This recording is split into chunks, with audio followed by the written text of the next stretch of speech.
विश्व एड्स दिवस पर समानता से सम्मान तक थीम के साथ जागरूकता संगोष्ठी का हुआ आयोजन।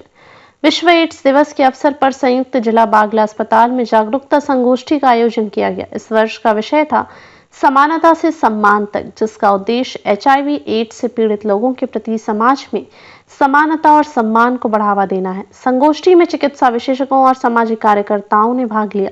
विशेषज्ञों ने एचआईवी और एड्स के लक्षण, कारण और बचाव के उपायों पर विस्तार से जानकारी दी। उन्होंने बताया कि यह बीमारी मुख्य रूप से असुरक्षित यौन संबंध, संक्रमित रक्त के उपयोग, संक्रमित सुइयों के प्रयोग और एचआईवी संक्रमित मां से बच्चे में संक्रमण के जरिए फैलती है। विशेषज्ञों ने एड्स के मुख्य लक्षणों में बार बार बुखार, वजन कम होना, त्वचा पर चकत्ते, लंबे समय तक दस्त और बार बार संक्रमण होने की जानकारी दी। इसके साथ ही बचाव के उपायों में कंडोम का उपयोग, स्वच्छ सुइयों का प्रयोग, रक्त की जांच और एचआईवी संक्रमित गर्भवती महिलाओं का समय पर इलाज जैसे उपायों पर जोर दिया गया।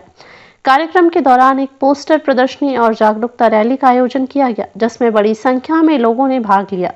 प्रतिभागियों को एचआईवी संक्रमित व्यक्तियों के साथ समान और भेदभाव रहित व्यवहार करने की शपथ दिलाई गई। कार्यक्रम का समापन इस संदेश के साथ हुआ कि एड्स से बचाव और इससे पीड़ित लोगों के प्रति सहानुभूति और सम्मान दिखाना समाज को संवेदनशील और जागरूक बनाने की दिशा में पहला कदम है। आज एक वर्ल्ड एड दिवस बनाया जा रहा है, जो 1 तारीख को मनाया जाता है। और इसमें सबसे ज़्यादा यही है कि सभी लोग जागरूक रहें, और जागरूक रहेंगे तो हम बचाव करते रहेंगे। जिस किसी को भी एचआईवी इन्फेक्शन है और एड्स में कन्वर्ट ना हो, तो उसे जो भी एआरटी थेरेपी है वो टाइमली लेते रहें, और जो अपॉर्चुनिस्टिक इन्फेक्शन हो सकते हैं उससे बचाव किया जा सकता है। हाँ, संडे है, संडे को स्टाफ उपलब्ध नहीं रहा था, तो आज हम इसको सेलिब्रेट कर रहे हैं।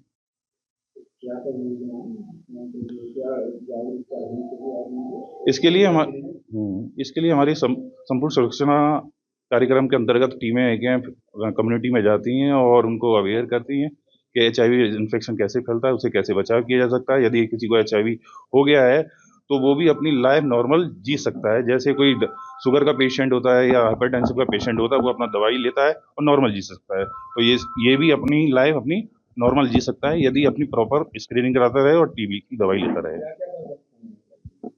एचआईवी का कोई बीमारी नहीं है। एचआईवी से क्या होता है कि इम्यूनिटी डाउन हो जाती है, उससे कोई भी आप इन्फेक्शन हो सकता है, बैक्टीरियल भी हो सकता है, फंगल भी हो सकता है, और पैरासिटिक कोई भी इन्फेक्शन या मैलिग्नेंसी हो सकती है।